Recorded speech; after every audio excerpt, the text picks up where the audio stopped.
Let's do it. So welcome everybody. I'm so privileged to have you join us. This is a fun event. It's a great community. And it's at first I didn't really like the idea of it being a Zoom thing because it was such a community networking thing and everybody could get together and hang out. But it's turning out to be really, really cool.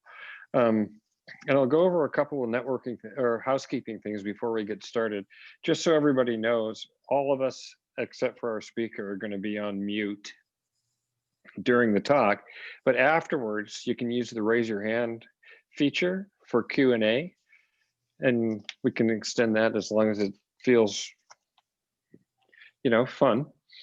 So our speaker tonight, you may have seen his lightning talk that he gave a while ago, and it's Mike Lyles, and he's speaking from North Carolina, which is kind of a cool thing about Zoom because he doesn't have to come all the way out to Seattle for that.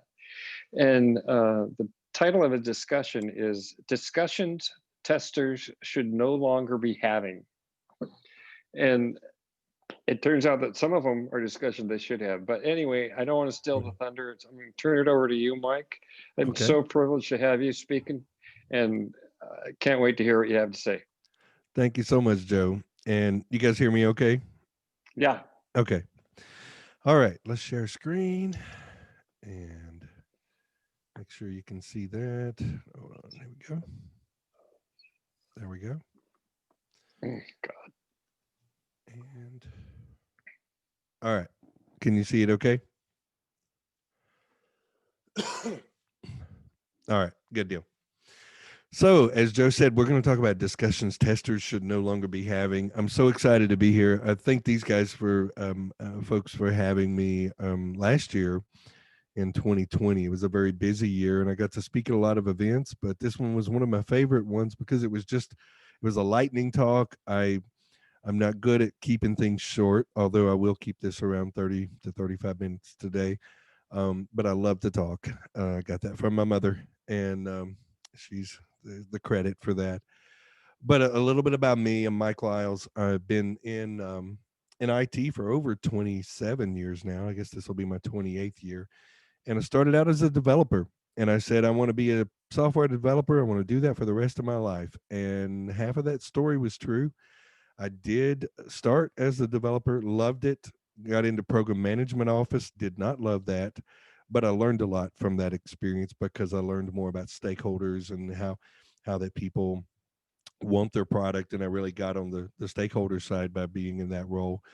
But I started realizing my love of leading people and working with different teams and coaching people on the team, and so that got me excited about leadership. And I did that for a while as a development manager, coached people on my experiences and things that I'd learned. But then I went to a testing training course, and it was in Tampa, Florida. And I did it because I just wanted to go to Tampa, Florida, because it was a beautiful place and they had some great places I wanted to visit. And I ended up being the only non-tester in the training, and I just fell in love with testing. And I've been doing it ever since 2005.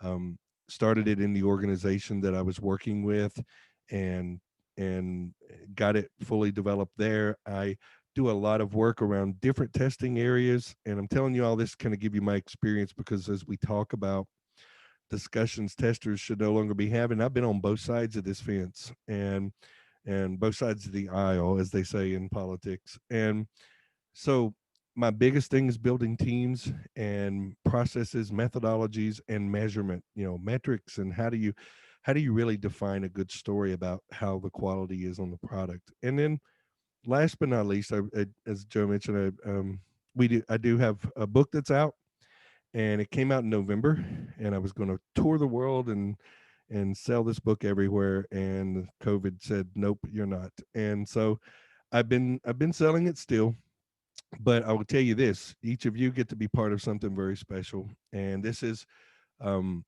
a special that I've been running in 2021. I'm like, it's the year of motivation. We've had a tough year in 2020.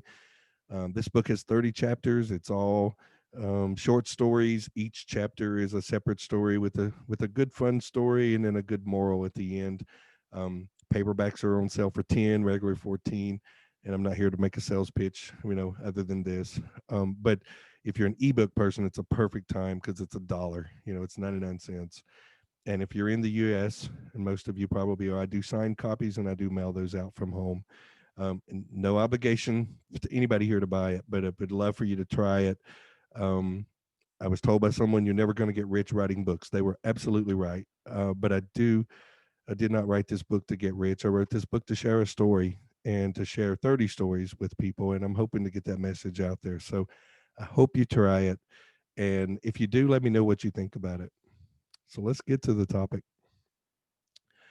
When I put this together, I put it together in November, and I had no idea that things were going to go the way they went. The world is in a very crazy place right now. 2020 was crazy enough before the elections, but I think these two kind of told us the story that teams don't always agree on everything. People don't always agree. Different sides of the fence, different sides of the aisle. People are going to disagree, and you may be in that situation in your work environment right now where you're struggling with someone else on the team that's just not agreeing with you, and you're having discussions. You wish you didn't have it that way. And Joe kind of touched on it, that I titled this "Discussions Testers Should No Longer Be Having," but it's really discussions we should have, but it's around discussions about how you should handle those discussions and what you should be saying in response to those things. And as I reached out to people, and I reached out to the community, and I said on Twitter and LinkedIn and several other places online, excuse me, what discussions do you wish you would not have to have in your office today? And I got a ton of stuff. And I'm looking at this. It's like, we're not going to talk about all of these today because we would be here a long time. But it started to resonate around different areas, roles, titles, phases of testing, and really around the environments and estimation and the role of the tester and what you're doing during execution. And so I started grouping these together. And the purpose is not for you to read all of this. I hate charts, that are so full of words, but I just wanted you to see this because there's a lot of talk out there in the community. If you're not on Twitter or LinkedIn and talking to these people in the testing community, please join. I'll have a link at the end of this to connect with me. If you're not already connected, I can connect you with a lot of lists and a lot of people in the testing community that can really have those discussions with you and help you prepare for these discussions that you need to have in your organization. But before we start, we need to talk about testers have a critical voice. And I think too many times, especially in the early years of my work, both as a developer and even moving into testing in the early years of testing, it kind of felt like testers were not getting a seat at the table, and I'm hoping that there's nobody here in this talk today that is having that struggle where you feel like all the decisions are made by either the scrum master, the product owner, the project manager, the director, and you're kind of just there to do the last minute, check off and check the box and say everything's good, because that's a terrible place to be in. And you can change it even if you're in that position right now. But the first thing you have to realize is you have a critical voice. And to me, your input to the way the project is running, the results of the project, the discussions that you need to have around quality and delivering what the stakeholders want and the client wants, that's very critical. And while you may not be the leader and you may not be the driver, you may not be the person in charge and the highest accountable person for a delivery of a project, you really are able and you're empowered to drive that alignment. And I think that's a critical thing, to feel empowered as a tester and part of the QA team, or the QA group. I know we're all one team, especially in Agile, but you got to drive that alignment and take that responsibility on your shoulders, because too many times people are asking questions and having discussions around, let's get this out the door. We got to meet the delivery date, and they're not thinking about, is this doing exactly what the client wants or the stakeholder wants. They're not thinking about, what is the risk, what is your confidence in the product. You have to be taking those things to the table. So feel empowered to drive that alignment within your teams, even if you're not the leader of that group of people that's working on that delivery. And the big thing is take a stand, you know, let people know how you feel, but don't take it personal and don't let it become a personal thing. We do that too many times. And I've had this discussion at least once a week in my office with people that work with me because I work over I'm the director of project management and QA. So it's an interesting role because you got two different groups that not always getting along. And there's always, well, he said this and she said that. You feel like a parent sometimes in this role.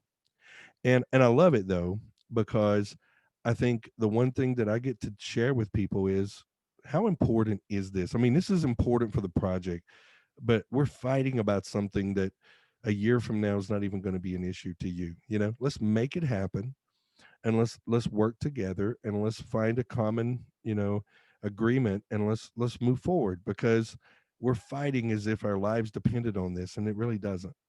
Let's keep moving. So don't be offensive. State where you stand, tell your opinion, but collaborate. And collaboration is so critical in our organization. So what discussions should we not be having? I think the best one to start out with is the famous one. I think it's probably the most famous one. How did we miss this in testing? I've heard it everywhere I've worked. I've heard it a million times. I'm sure each of you have heard it before. And when you hear this, you're really inclined to be defensive, right? I mean, the moment you hear that, you're mad. It's like someone saying, "Why do you have that bad look on your face?" I'm like, immediately you're in a bad mood. But you don't have to be.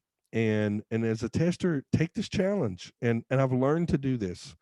I had a CEO ask me one time, "How did we miss this in testing?" And I said, I don't know, but I'm going to get to the bottom of this. I got this. Let's get with the team. Let's talk about root cause. Let's talk about how we missed it in development. How did we, it wouldn't be broken for us to find if they didn't break it. But maybe they wouldn't have broken it if it hadn't been a bad requirement, or if we'd have really understood what the stakeholder wanted. So let's get to the root cause and let's get the team together, and you take charge and you say, I'm going to figure out how this was missed. It's not just missed in testing. If it made it this far, it was missed everywhere. So let's figure out what we're going to do, and you be the driver, um, and you take it in a positive way. Because I'm sure each of you have been in this situation where when that question's asked, it's sometimes rhetorical. It's like, how in the world did you miss this? And you take it serious and you say, I don't know, but we're going to figure it out. And I'm going to be responsible for getting you an answer as to exactly why this was missed along the way. Not how we missed it in testing, but how it was missed in general. So the next thing we kind of talked about when I talked with different people is the roles. And I love this office space picture. So what is it you say you do here? If you haven't seen that movie, it's an awesome movie. But when you talk about roles and what the organization expects from you in testing, some of the questions and some of the discussions that are going to come up are going to be things around, QA is a incorrect title. We hear a lot of people spending hours and hours and hours online talking about, I don't agree, people should be called QA, they should be called testers, or they should be called quality engineers, or and we get into that discussion. Or are you a manual tester, or are you an automated tester? We've had that. Not every QA wants to be a developer. We got people talking about, hey, I'm a QA, I'm a tester, I don't want to be a developer, I don't want to do anything with development. And then you've got discussions around, hey, we can bring in some other people when QAs are bottlenecking the process. We need to get more people on this. Let's figure out who can help so we can get this out the door. And then the last one around roles and titles is when the development roles increase and you need more developers, the assumption has been, well, we need more QAs. So what do you respond with? How do you have these discussions with them? And when we start talking about QA as an incorrect title, I agree. I have QA in my title.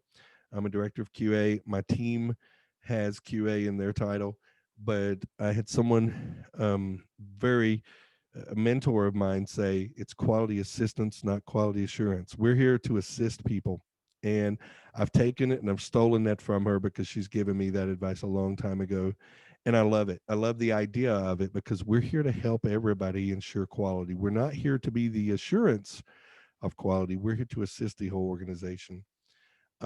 Automation and manual, you can have a lot of discussions around that, but I think when I look at manual, I really like to have that discussion around you're a thinking tester. Automation can do some great things. AI and machine learning have given us great opportunities to do even more things. But at the end of the day, automation is supporting what you do. And remember that as a tester, you've got some great mad skills to look at a screen and say, this just doesn't feel right to me. And, I think AI and ML does a lot of things around, some cool new things, but sometimes it's a feeling, it's a gut feeling that you get as a tester that you can't get from an automated script. So you need them both. Um, Really, also QA should really understand development. I see a lot of situations where developers in my organization come to my QA architect and they say, I need your help. And I need you to help me figure out how this problem occurs, where it might be in the code, and help me debug this. And because he has that ability to look at the code and understand the development side of things, it does help him to get more interaction and engagement with the team.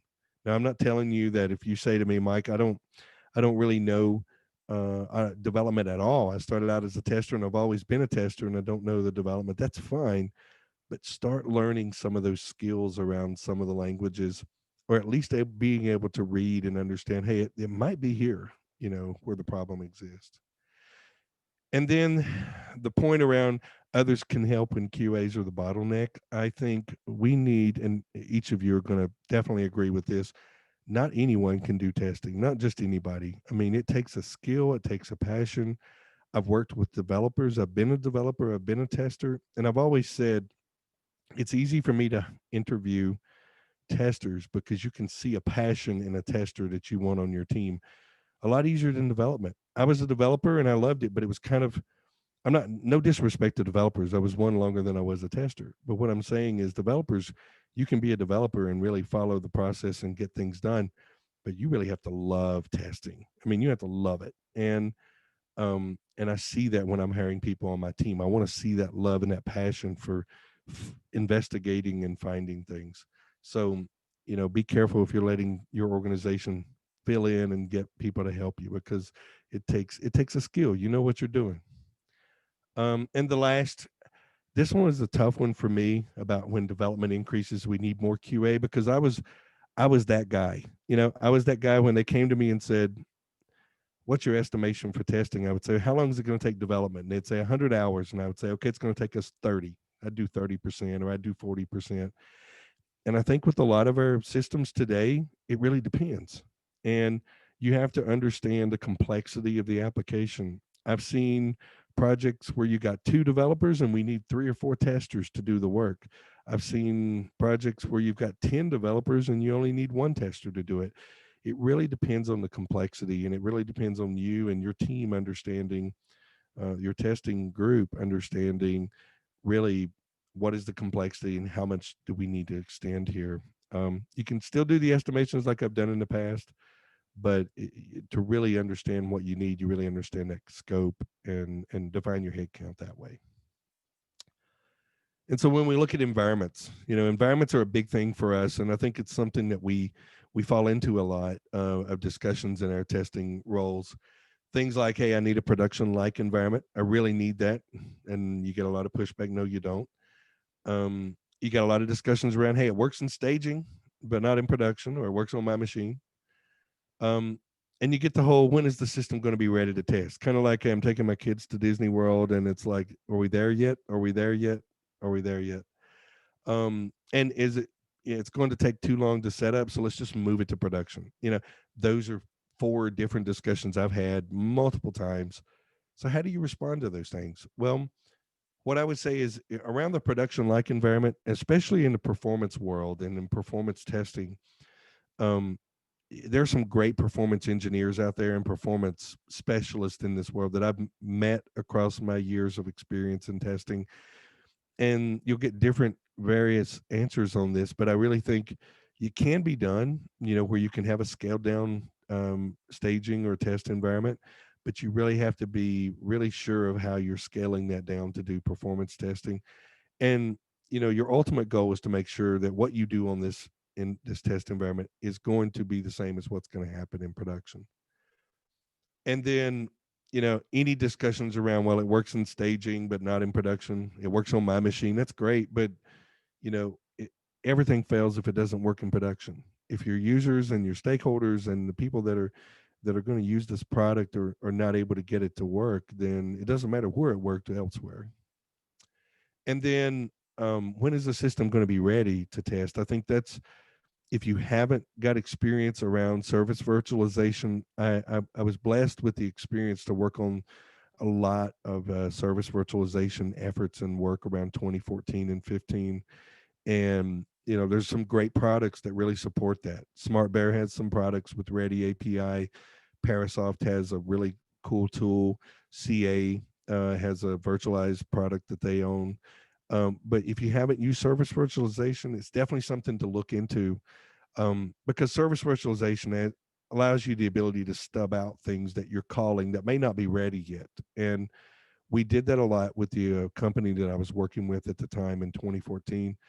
And we were able to test everything else when there was one piece not ready. And it allows you to test earlier and find things quicker.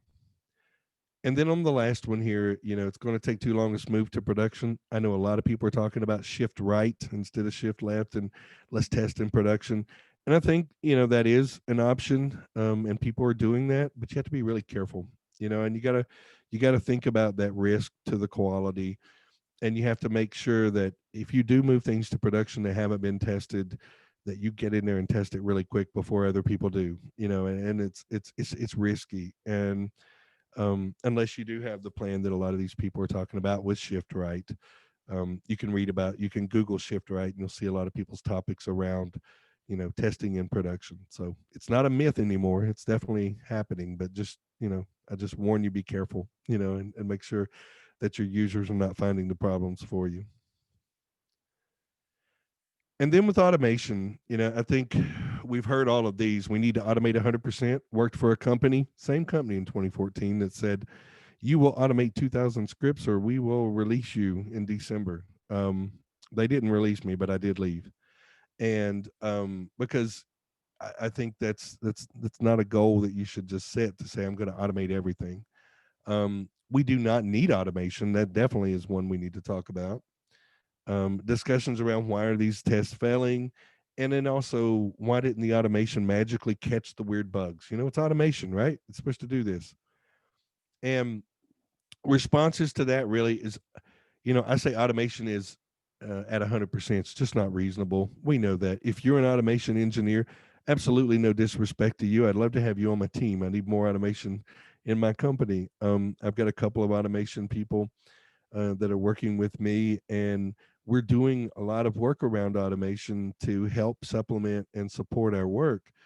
But at the end of the day, sometimes you need a tester there thinking and doing that manual hands-on work too. So it's a combination. And um the we do not need automation, that's old school. That's 1990s talk right there. Because you everyone needs it. We need it at some capacity. The days of saying I'm working in a company and we don't have any automation is just very rare anymore. I don't see many companies not doing any. I think it's if you're really successful and really driving a good testing process, you got to have something automated and start doing some automation within your team. And if you're not doing it, there's so many free tools out there that you can use to get started. Selenium, of course, testproject.io. Those are amazing tools. And they're right there at your disposal with no cost. And then why do automated tests fail? Well, it's because they're code, and we're testers and we know this. The code's going to break. And we have to keep updating them and keeping them updated as we go. And then the very last one, why didn't it magically catch the weird bugs? Well, there's no silver bullet with automation. And we've thought that. I thought it. I used to think, hey, if I can get a couple of automation people on my team and we can automate all of this, then we're just going to sit back and have it easy. But I felt like that we got more work because we did more exploratory testing, we did more hands-on, and we were able to really cover the application by doing some automation along with our testing. So, but it really depends on, the magical solution of automation really depends on the how well they're designed and coded and how well you're helping that automation engineer to understand what needs to be done. And as we look at estimation, estimation is a fun time because, that's early in the process, and we start getting criticized from the start, right? Because the first thing we get is, hey, can you explain why your estimates are so long? Is testing really going to take that long? We get this discussions around, hey, how much is this going to cost us? Testing is a lot of overhead. Why do we need it? And then what is the value of testing? And why do we need testing? Why can't developers just do the work for us? Why can't the manager or the stakeholders just test it? Why do we need testing? I've been in those discussions, and I'm sure you have at least once in your career as well. Answers to that: can you explain why your estimates are so long? You really need to be prepared to talk about the scope of what you're testing. And if you've been in my situation in my past, where you start showing them your test plans and your test scenarios, or maybe your test scripts or your test steps, their eyes start glazing over, and they're like, well, I still don't understand, why you're taking so long to do all of this. And what I've found that's really helpful is mind maps. If this is the first time you've ever heard the word mind maps, your life is about to change. Go out and Google mind maps. Go to xmind.net, xmind.net. You can download a free version of Xmind and start playing around with mind maps. But once I started using mind maps for communicating with my team, we found that our project managers, product owners, BAs, stakeholders, testers, everybody speaks the same language when you're talking with mind maps. And it really bridges that gap. And you can use mind maps to show a picture of what's covered, what things you're going to focus on in testing. Um, if you start working with it and you've never worked with mind maps, please reach out to me. I'll be glad to share with you some of the ones that I've done, and to give you kind of a starter set of mind maps that will really help you get moving. Because if you've not done it, if you have done it, I'm sure you're clapping hands right now. If you haven't done it, you are going to love mind maps when you start looking at it. That is the one thing that I try to talk about in every talk, no matter what I'm talking about, that try mind maps. You got to do it. It's like Pepsi or Coke or whatever you choose. But the cost of testing, um, what is the cost of not testing? I think that's a big thing.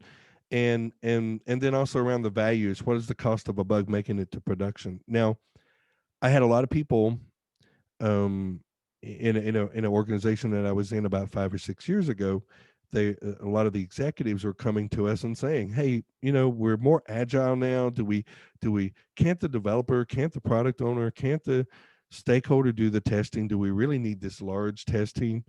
And your initial response is to be defensive, right? And say, hey, you're supposed to love me, I'm lovable, right?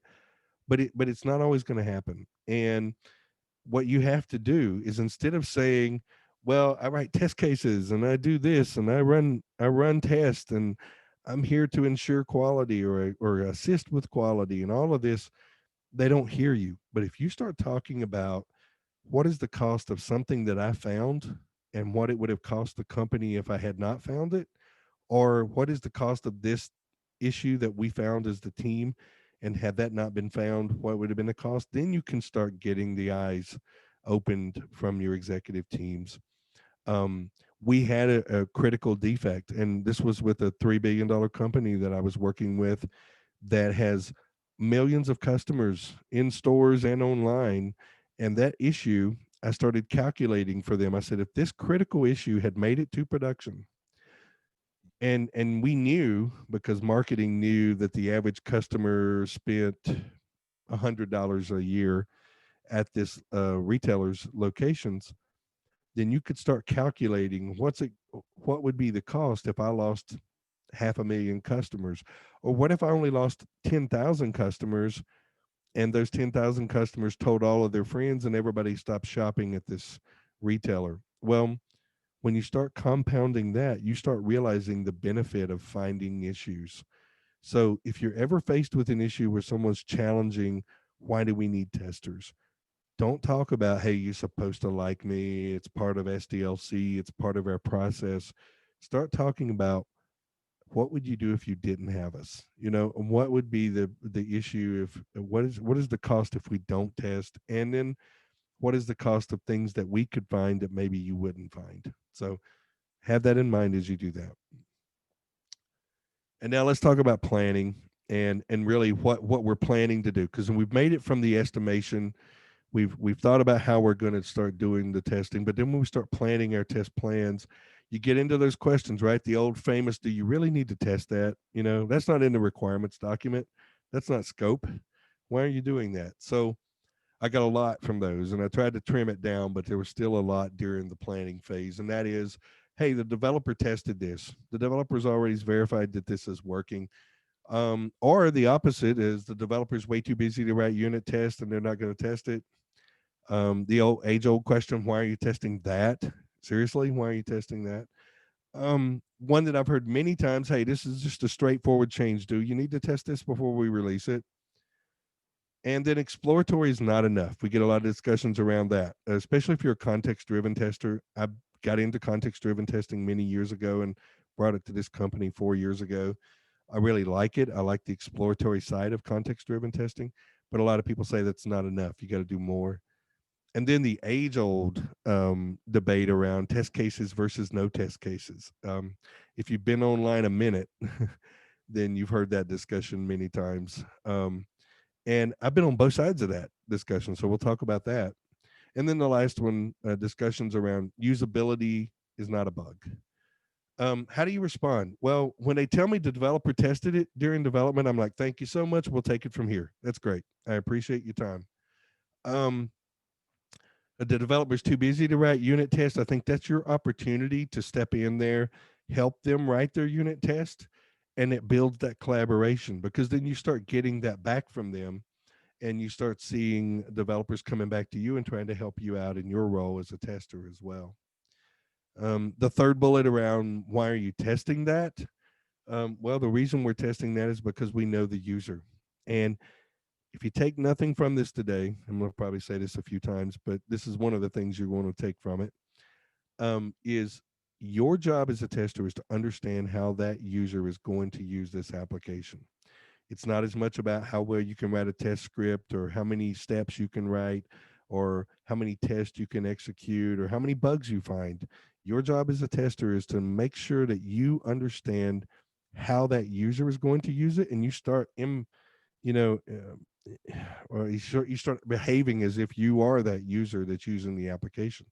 So, pretend to be them and start using the application that way and think the way that user would do it. And that takes time because you have to understand them and you have to spend time with who's going to use the product and really get into the product yourself.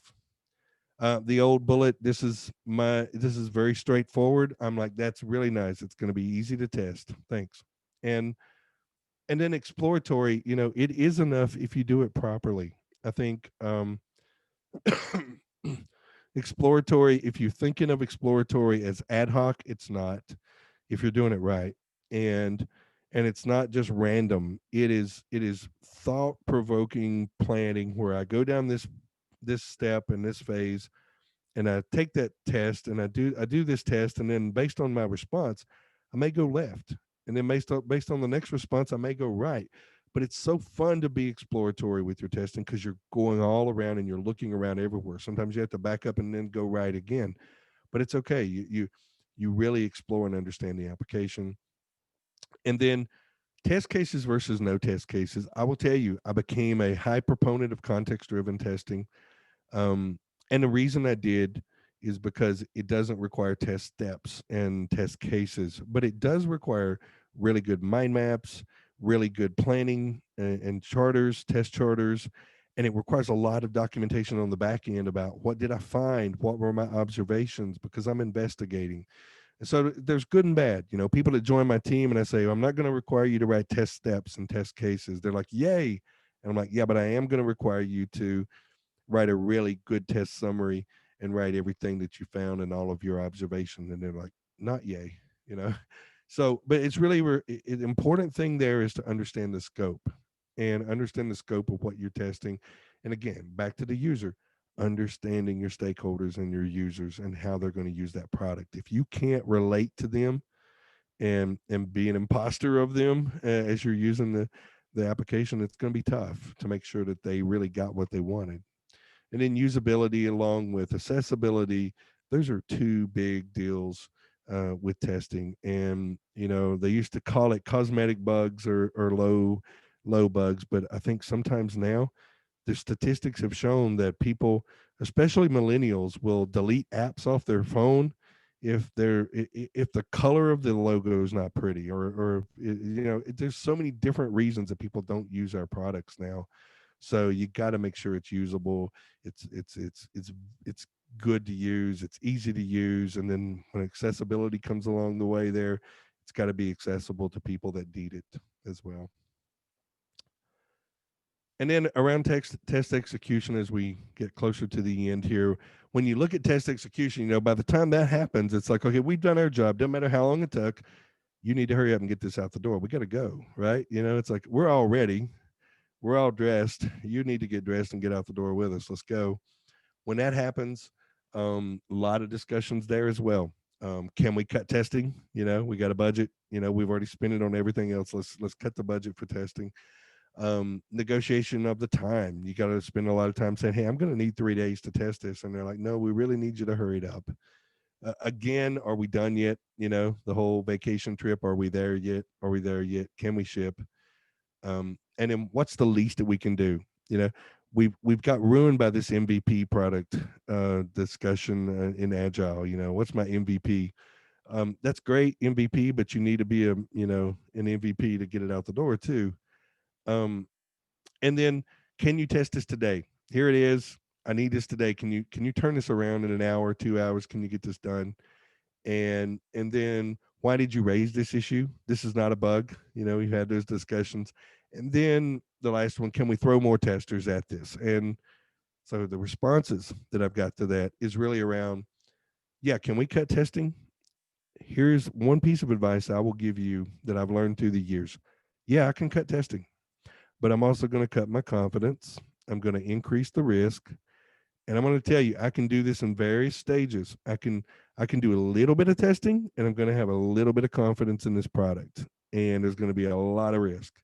Or I can do some testing, and I'm going to have some confidence, and still probably a lot of risk in the product. Or I can do what I think needs to be done for testing, and my confidence is going to be high, and there's going to be low risk. The more I can do, I ask people when I interview them, when do you stop testing? And I love that question, and they'll give me the answer, well, when all the test cases are done, X.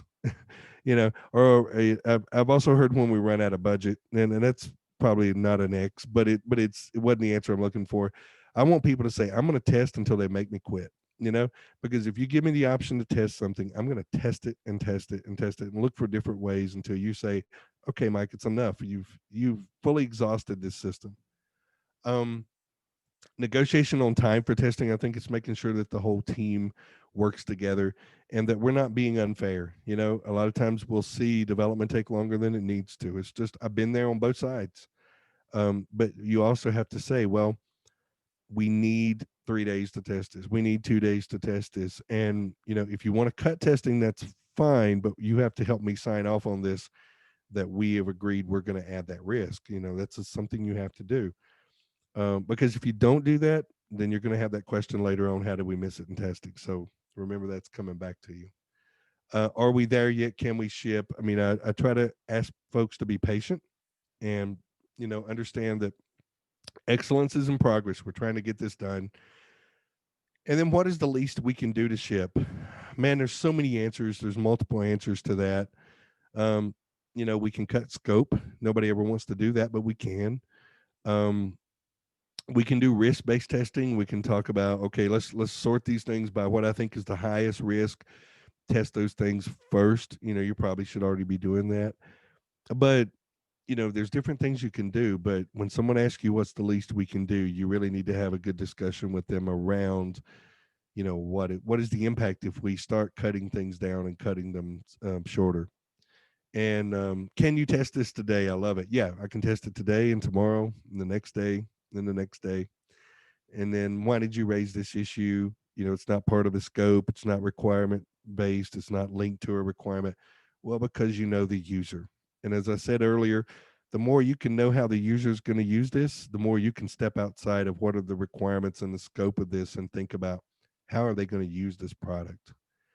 And then can we throw more testers at it? The Mythical Man Month books talks about 9 women can't have a baby in 1 month. 9 testers can't test something in 1/9 of the time either. But I think sometimes we can put people on it. We can increase the testing, and it just depends. So your answer to can we throw more testers at this? The answer is it depends, and you really have to look at the scope and can you split up things and test things that way. But don't let that offend you. It used to offend me. Hey, can we put more people on this? I'm like, are you not happy with my work? But it's really sometimes people really just want to get it out the door. They want to get it out there, but you need to ensure quality. So think about it, answer it with depends and how do you want to move from there. And this is a big thing right here. And this is one of the things a lot of people talked about, and I've been pushing in a lot of my talks. If you're not familiar with Jerry Weinberg, Jerry was an amazing man. He was probably one of the best testers I ever met and ever knew. Wrote a lot of really good books. Jerry Weinberg, it's Weinberg, Gerald/Jerry. He was amazing. And he passed away a few years ago. But he had a quote that said, "Quality is a value to some person who matters." And what I love about Jerry's quote is that what he's saying there is everybody can look at a picture and see a different story. And the same applies to quality. And to really be successful in your job, you have to understand what quality means to everybody in your, immediate circle there in your team. Because and these are not final answers here. I'm saying if you've got a project manager on your team, their version of quality may not be on time and under budget and requirements. I'm just using these as examples. But if you go back to your company tomorrow and you start asking them, what does quality mean to you? Everybody email me your definition of what quality means to you. You're going to get as many different responses as you've got people answering, because everybody's version of quality is different. And when you can understand, you know, this is the one of those, if you don't get anything from this presentation, take this with you and let it resonate. You must know how your various stakeholders perceive and define quality. Because if you're working with a project manager or a product owner whose version of quality is I met the date and I delivered on time, and your version of quality is it works for the stakeholder and the users, you're going to debate and you're not going to agree very well, because they're pushing to get it out the door. And even though you're saying, hey, I think there's a problem here, they're going to say, that's fine, we'll fix it next round, let's go.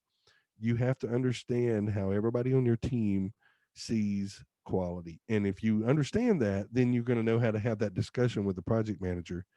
And in that situation, and I did that on purpose, you can't go to that project manager and say, I think there's a problem here and we need to hold up, because that project manager's definition of quality is get it out the door and meet the date and deliver it on time and deliver it well.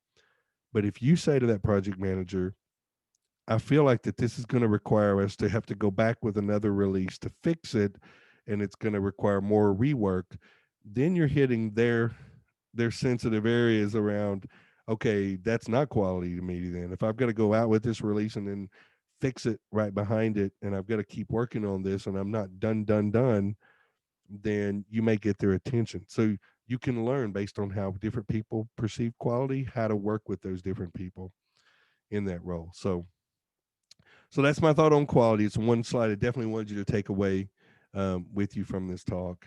And I see I'm at 42 minutes. I talked too long. But I would say this, the last one here is the drive-through is not always faster.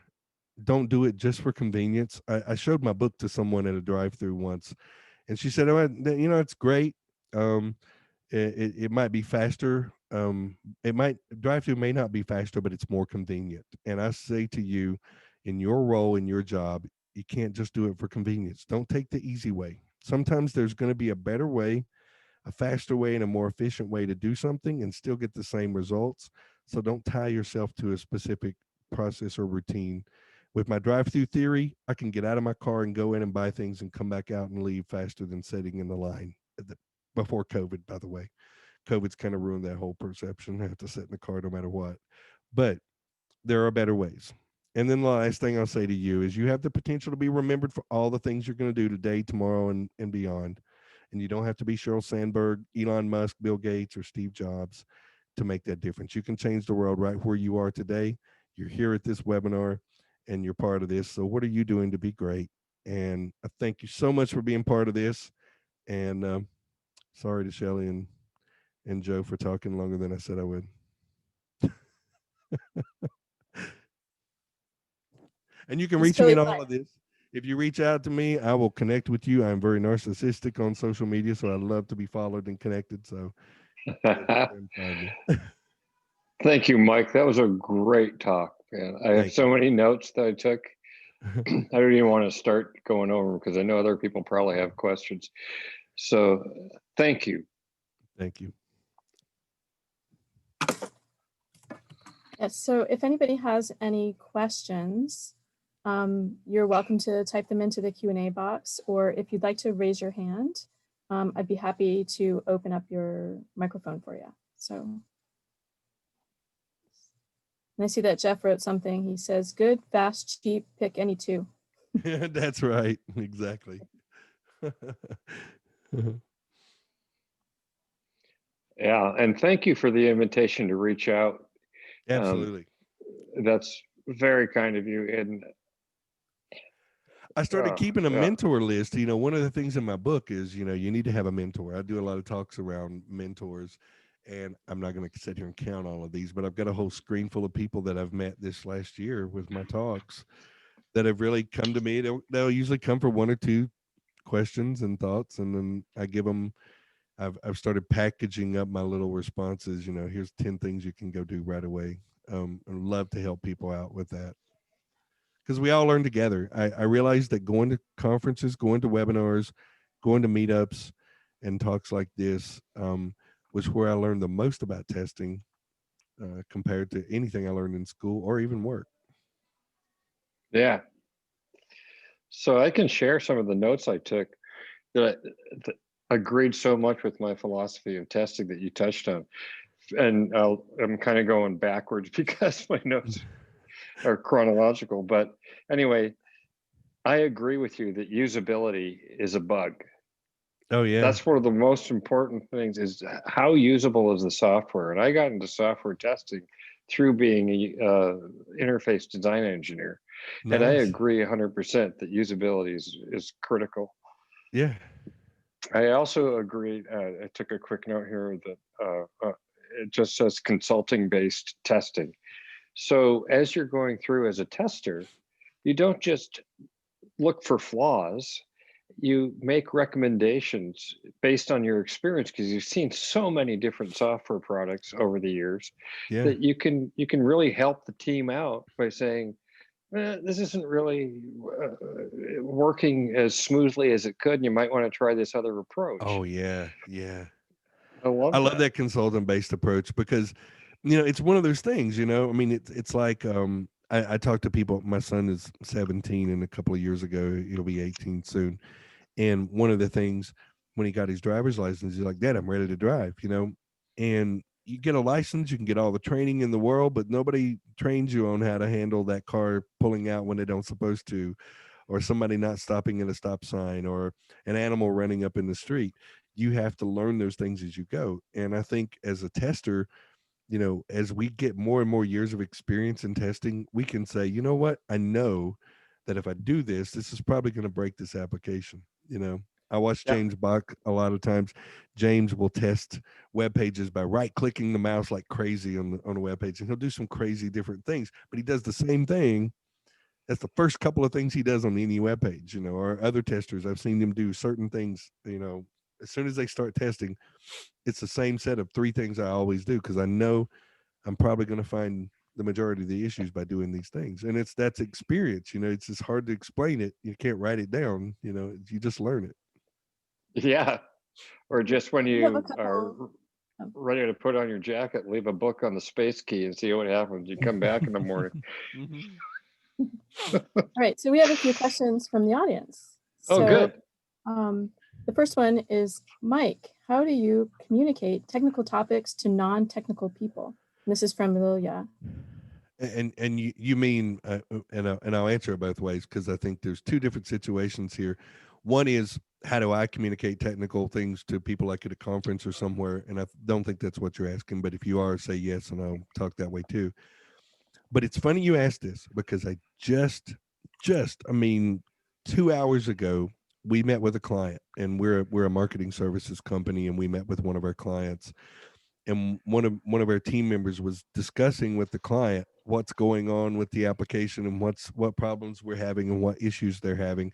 And they were talking about, well, the API is not communicating right with the code, and the Java code is messing up, and the .NET code is, and they're talking all technical. And I could just, we're on a Zoom call, but I could just hear the client's brain frying, because this client's a business person and they're not technical at all. And I think what you have to do is you have to be able to talk about it in their terms. I use metaphors a lot when I talk to people. So if I'm talking about an API that's going to communicate between two systems, I'm like, hey, here's the middleman, or the middle woman, and they're the person that's going to take the message and send it to someone else. And I try to dumb it down. I think having kids helped me do that, to be able to talk, hey, I'm up here, I'm the parent and you're the kid, and I'm talking to you about these things. But I think it does help to kind of use metaphors when you're talking about the topics, but also really be prepared when you're having those non-technical people talk to you, because you really have to, as you're going along, and if you're required to have a very detailed technical discussion, make sure that you stop along the way and say, I really want your feedback. If I'm going too technical, tell me and stop me, because you really want their feedback, and not just say, you lost me in the first sentence and I'm just not paying attention anymore, because you really want their feedback. So I think I love to use metaphors. I'll give the last thing I'll say here, and told you I talk a lot.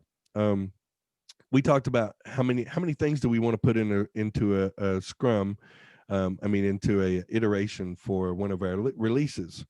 And I started talking to the stakeholders and everybody about having a truck that you stack, a FedEx truck, and how many things can you put on that truck? And talking about how many things do we put when we're doing our Scrum planning. It's not about, you're going to throw boxes on top of the truck, you're going to throw them in the truck. I can put everything on top of the truck, but it's going to go everywhere when I'm driving. How many things can I pack in there, and how efficiently can I pack it? So, and the client started getting that and understanding where we were going when I used those metaphors. Hopefully that helps. That's great. Thanks, Mike. Yeah. So we have a couple more questions. So this one's from Alexander. He says, as a QA engineer, what's more important? How many bugs you find, or how many bugs you find are fixed? Well, okay, between those two, I think it's how many bugs you find. But as a QA, it's not about finding bugs. And that's always a trick question when I interview people. I ask, what is the role of testing? And they will say to me, to find bugs. And that is not your role. And I know that's a surprise. And some of you may be going, wait a minute, what? That's not my role. But I think the role of testing is to investigate, understand, ask questions. You're the investigative reporter. You're the person that needs to go in there and understand the product and be able to turn it around and say, I have a lot of questions. Now, my company hates our testers sometimes because they just ask a ton of questions, but it makes people think. And they're like, well, that's not a bug. And I'm like, I don't care if it's not a bug. They're asking a question. Why is this color? Why is this working this way? Why does this do this? And your job is to make people have discussions to make sure that you all feel comfortable, and that the stakeholder really likes what they're getting, and did they get what they really wanted. So I would say you don't always have the potential between that, how many bugs I found versus how many bugs that got fixed. You're at the mercy of development to turn those things around. But I will say to you, if you're talking about bugs, it's how many did I find before the user found it? Because the better you can get at finding that and keeping that from happening, the better you're going to look, and the better your organization is going to look. Okay, yeah, that totally makes sense. Oh, we're getting lots of questions coming in, so we're gonna have to talk faster. Yeah, yeah, I know. So this one's from Jeff. He says, what are some of your favorite free or inexpensive load testing tools for web? Load testing tools for web. Well, the JMeter is one that we've used. And I think we got Ready API from SmartBear. We bought the package, but then I found out that you have to buy virtual users, and that's way more expensive. It's a pretty reasonable product, but when any products like Load Runner, HP's Load Runner is amazing, but you got to sell 2 of your kids and half your house to get it. And I hope nobody works at HP. I don't mean anything offensive by that. I love the product. I love expensive, nice products. But I think JMeter's probably been good for us. I think BlazeMeter, I think at one time it had a cost, but I think it's free now. But I would probably say JMeter and BlazeMeter. You definitely should look at SmartBear's tool for Ready API. They have a suite which has service virtualization and load testing and something else. But look at that and try their product out. But make sure that if you're going to do hundreds and thousands of users at a time in your test, it's going to get very expensive right away. So make sure you ask that question. Okay. We have another one from Jeff Greenlee, and this one's a little bit longer, so Okay. get ready. So he says he's done a lot of testing work as a contractor at Microsoft, and the system is really robust, but it seems like there's a sharp divide between people carrying out manual and analyzing automated testing, and developers who decide what needs to be tested. Sometimes I think some of us feel like cogs in a giant wheel. Do you have any thoughts on how to bridge that gap? Oh, Jeff, it's like nobody loves us, right? I think I think the one thing that I try to do as a tester when I've been on both sides. I've been on every side actually. I stay at both sides anymore. I've been a developer. I've been a tester. I've led the manual teams, really large manual teams, and then in one company I led about 48 automation and performance testers. And what I find is, it's a whole different world. But I think you have to really set the from any side. If you're in automation or performance, you have to say I have a purpose. It's like on a football team. And I'm a Steelers fan, so I'm really sad. Anybody watch that game, you know why. But on a football team, you need a quarterback, you need the receivers, you need kickers, you need, and if that one player is out, then your team starts getting really, really bad. And I think you have to start establishing yourself as my role is just as important as the other roles. And obviously it's just like being in a relationship. You just can't say you're supposed to love me because I like you and I'm lovable. As a tester, you have to show people why your role is important. And after you found a couple of really critical things that automation's not going to find, after you've said, hey, I've got a hunch here that this screen kind of looks like a screen I've seen before.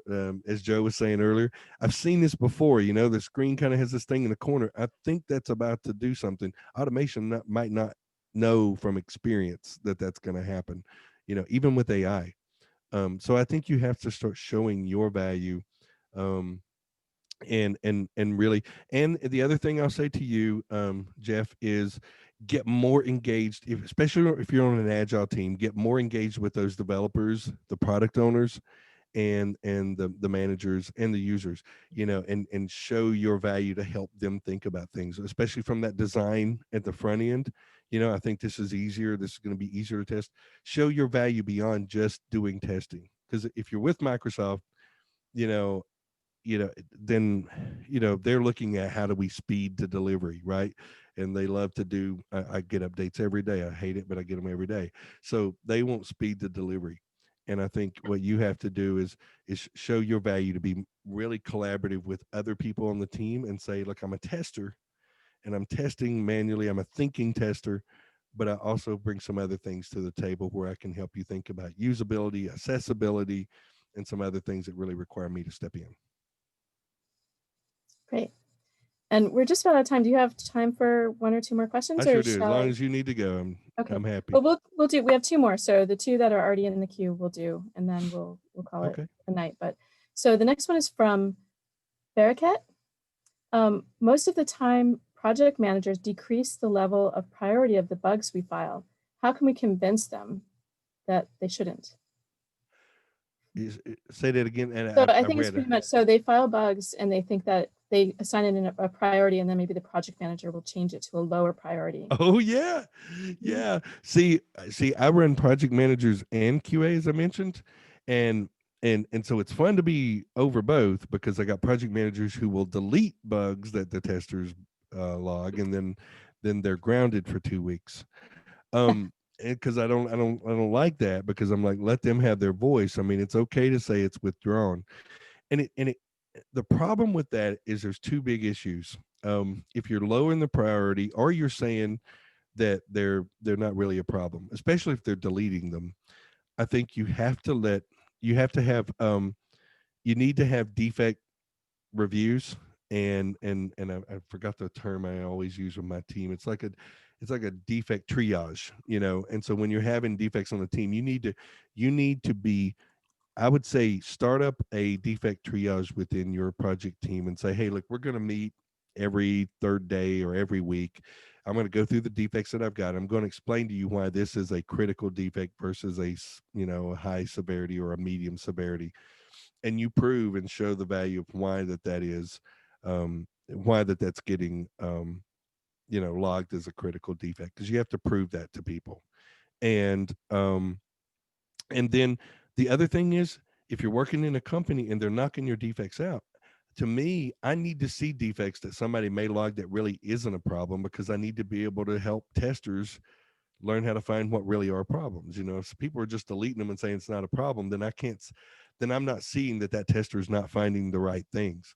So we've stopped that. We let them log things. But to answer this question more directly, I think it's really a matter of, you need to try to plan for defect triage meetings and really sit down with your team and say, I found these 4 things. Here's why I think they're critical. If they continue to push back on you, I mean, I think you gotta escalate it, and go to them again, or go to your boss, or if they're different bosses, or go to their boss. I mean, you have to raise the flag. You don't want to be the one asked that question, a week from now. How did we miss this in testing? We didn't, it was a critical defect. I told them, So Yeah, that's always hard to do later yeah, when that's right. something's hit the fan, right? Absolutely. Okay, and then our last question that we'll take for today is from Lakshmi, and she's asking, what's the career path for a QA engineer? Is it vertical or lateral? Can a QA become a solutions engineer, architect, or DevOps? And you have a lot of experience here, so. Yes. The answer is yes. and that covers it all. No, I think the question you need to ask yourself, Lakshmi, is really, what do you want to do? And you really need to be thinking about those things now. And, if you're a QA engineer, you're like, I'm early in my career and I'm just starting. Like I said earlier, when I started my career, I was wanting to be a developer for the rest of my life. I thought I was going to hack code forever. And I knew I didn't want to do that anymore. I loved it, and I still love working with people that are developers. But you have to ask yourself, what things do I like? And next year it might change, and you have to be ready for that. You need to be ready for, I'm doing this and I really like this, but man, I got to work and lead some people as a QA lead, and I kind of like managing people. So set your goals. And the way I would say is, set your goals 3 years out. Say, what am I going to do this next year? What things do I want to do to grow from a QA engineer to a senior QA engineer? But then what do I want to be 3 years from now? And then every year shift it. So you can say, next year, I'm now a senior QA and my goal is to be a lead or a manager, and set yourself up for doing that. And when you're thinking about these things, the best thing I can tell you to do is get out there in the community, get on Twitter, get on LinkedIn, listen to what people are saying, because Stephen Covey said, nothing fails like success. And he put his hand out here like this, and he said, here's what you did today to solve the problems today. But then the problems change and the world gets more detailed, and then what you're doing today that's successful is no longer successful. You have to keep growing. So I've got a talk called Testing is Not a 9-to-5 Job. And it talks about how to different things. If you connect with me, I'll send you several links from my blog sites and other sites about blogs you can read, things you can do to keep up to date, but you have to keep yourself up to date. If you're just going to work at 9 in the morning, leaving at 5, and you're done, and you don't study testing, and you don't come to events like this and keep growing, you're going to do good and you're going to get paid, but you're not going to grow. And so I think you have to keep asking yourself every day, is what I'm doing today something that makes me happy? And do I want to do something else? And if it's something else, then start down that path. I'll be happy to mentor you and help you and coach you on how do you understand what you want to do. Would love to do that. Great. Well, thank you so much for your time tonight. Really appreciate it. I've been looking so forward to this talk. It's so good. Yeah. I really appreciate both of you for having me here. Of course. Thank you, Mike. That was a really good talk. And thank you, everybody, for joining. And I just want to mention that it's been such a privilege to host these meetings. I really mean it. Today marked the 20th anniversary of the QASIGs, and Mike, you're the guy who kicked it off. So, awesome. Yeah, I appreciate glad. everybody being part of this community, and it's really inspiring to me to see the thirst for knowledge and the collective thought leadership that every one of you who's joined tonight, and Mike and our speakers over the years, bring to the table. And I think we all benefit from it. It's so inspiring to me. Thank you. Thank you, Joe. All right. Thanks, everybody. Cheers. Have a good night. Right. Happy New Year, everyone. Have a great year ahead. Hope to see you again soon. All right. I hope so. Bye-bye.